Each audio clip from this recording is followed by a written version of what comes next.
And trying to get that together along with the Basin Amateur Radio Club, and we've done a lot of planning with that group up there for this event.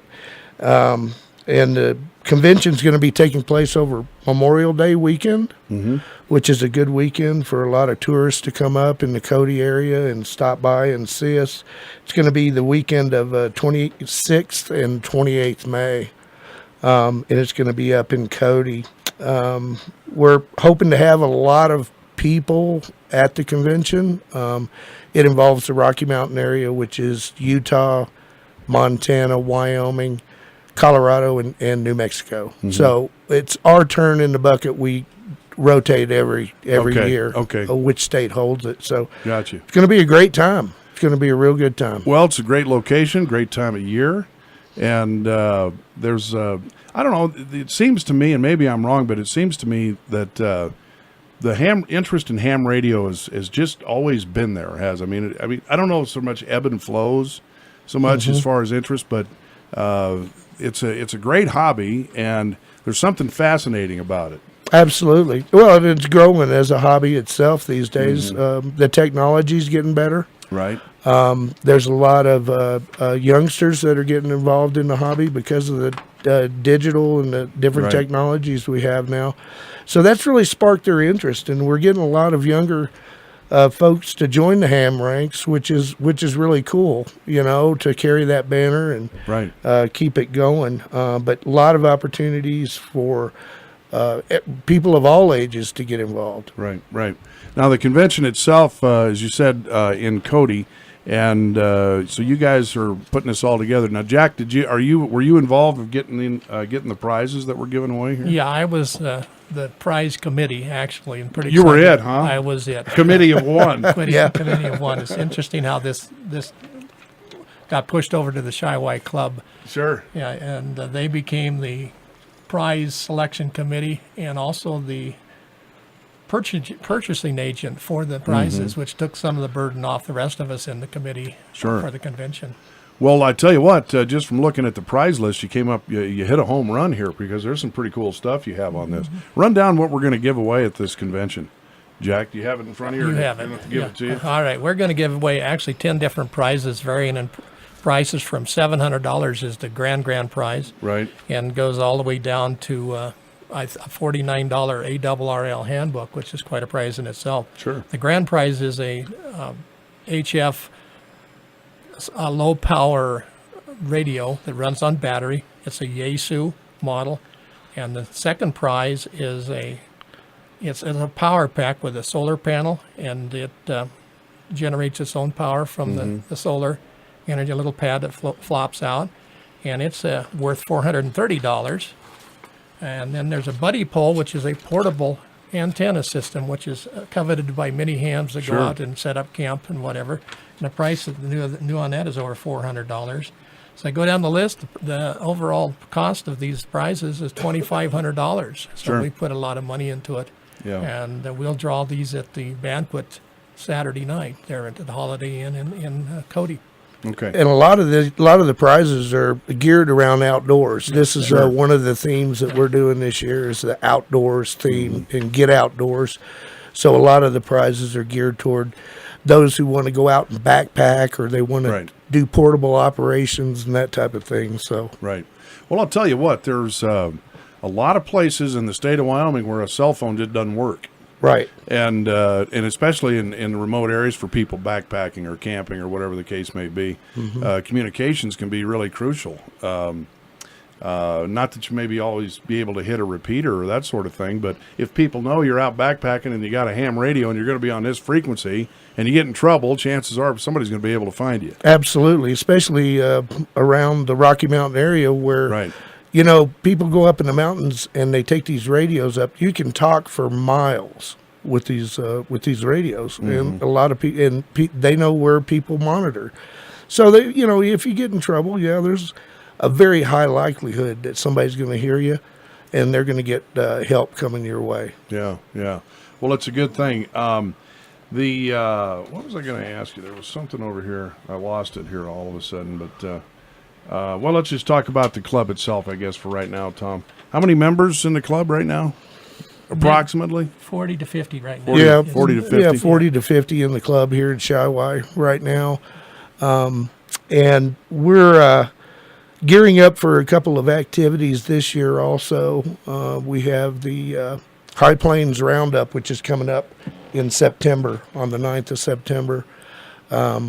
That's going to be up at Kurt Gowdy. It's another little gathering and a ham fest, kind of a swap meet type thing, and we have dinner and a meal and a meeting, and anybody's welcome to come to that. Also, the club meets every second Tuesday of the month. That's tonight, or no, it was last night. That was last night. Yeah. Yeah, we had a meeting last night. A very good meeting. We talked about the convention and some things like that.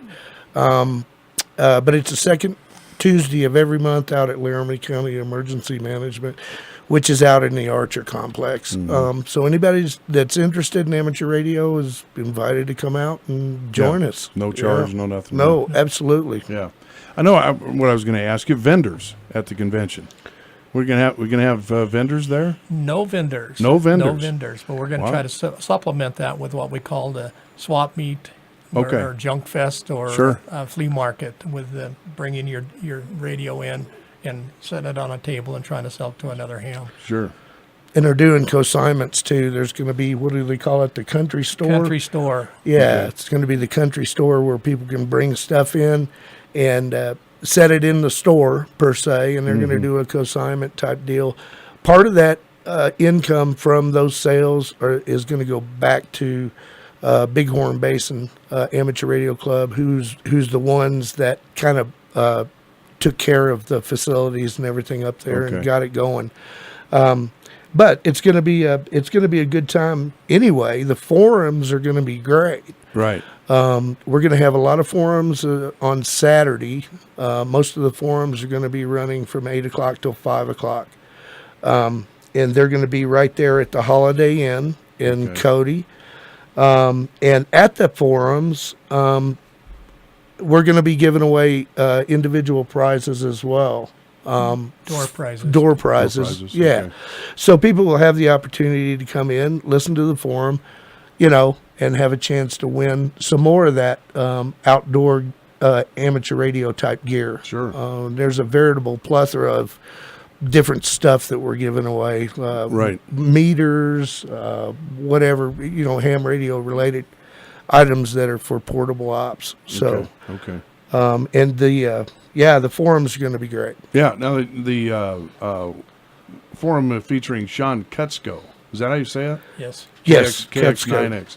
Right. So he'll be talking at the Holiday Inn in Cody there, and now what is his background exactly? Do you know much about? Sean is he's the Amateur Radio Relay League, or ARRL, Media and Public Relations Manager Okay. for the ARRL. Okay. His previous activity with the ARRL, he came up through the awards committee. So he was doing the awards for the different ARRL contests that we have on the air every year. And then he migrated over into the media and public relations area. Okay. He was a big backer of this last year's 100th anniversary of the national parks, where amateur radio and the national parks got together, collaborated effort. We activated over 485 national parks around the country. Wow. With operations, with ham radio operations, different operators. And we actually put them on the air and people could talk to them and make contacts. It was kind of a contest. So Sean was a big piece in getting that together between the National Park Service and ARRL to have us have that event. Monster success with that. A lot of good publicity for the national parks and for amateur radio during that Sure. event. So he was a big bulldog on that, and he's going to be talking about that Okay. Okay. during the convention. And with him, with this National Parks in the Air, which was a great success, one of our local hams, Ron WR80, gave a presentation at our club meeting last night. Yeah. He packed up in a Pelican box about 4 feet by 3 feet and went to Sitka, Alaska, and gave out one of the parks up there to Oh, really? antennas and everything. And he and Sean are going to be together, if you'll see on that list, together with that presentation. Okay. So it should be just awesome. Yeah. All right. Well, yeah, that does sound actually pretty cool. So, all right. So the convention, is there stuff up on the website? People can look at it? Yes, it Yeah? is. It's Okay.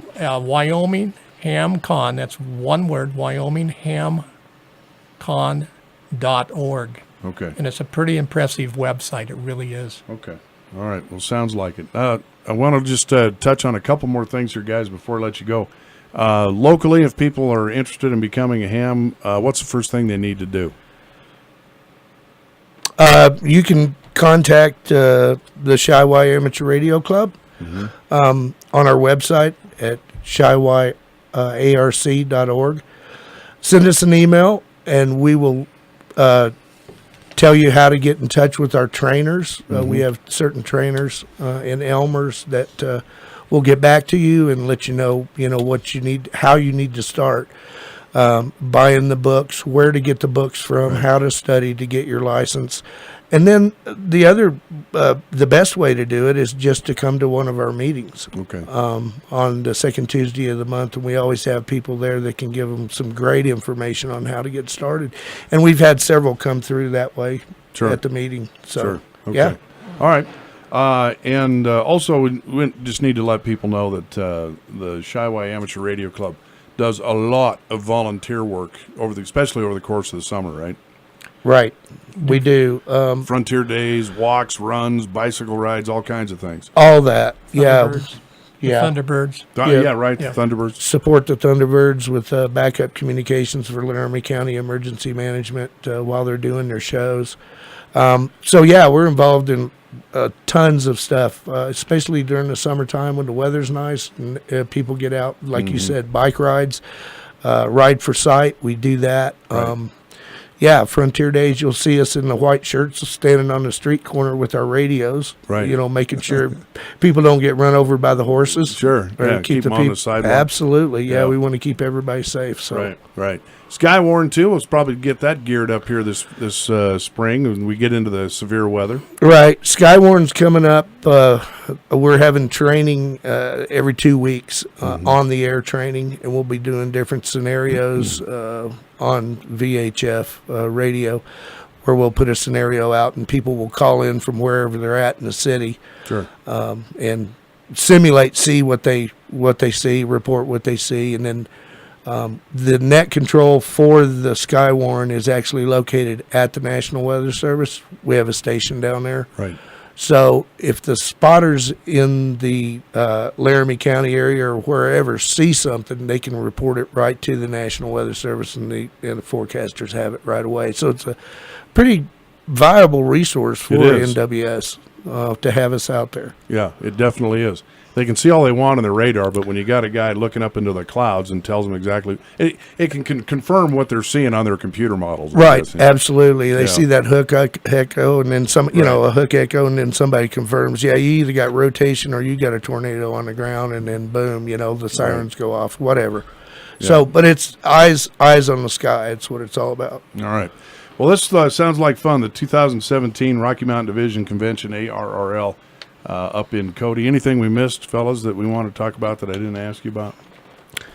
No, not too much. I think we covered just I do about it too. all. Thank you much for having Yeah, us. Oh, yeah. absolutely. And You're we look welcome. forward to having people come up, even if you're not an amateur radio operator. I mean, just come up to Cody. What a beautiful weekend and a beautiful place to be. You're right. You got Yellowstone just down the road. And I'm sure there's going to be a lot of visitors because it's going to be Memorial Right. Day weekend. So it was kind of hard to get that scheduled I was going around to say, that. yeah. Yeah. But we, with all the hard work of everybody, all the volunteers and everybody that pulled the strings to get the hotels and stuff, we were able to make it happen. So it looks like it's going to be a great time. Okay. Tom, thanks a bunch for coming in. We appreciate it. Absolutely. Tom Thank Ritter, you. Jack Mitchell. Thanks, Jack. You're welcome. Yep, good. Glad to have you on today. And there you go. Again, the convention on Memorial Day weekend, May 26th in Cody. We appreciate you guys coming in, and we'll talk to you next time. Okay. Thanks, JD. All right, thanks a Appreciate bunch. it. Thank you. You bet. Stick around, Dave.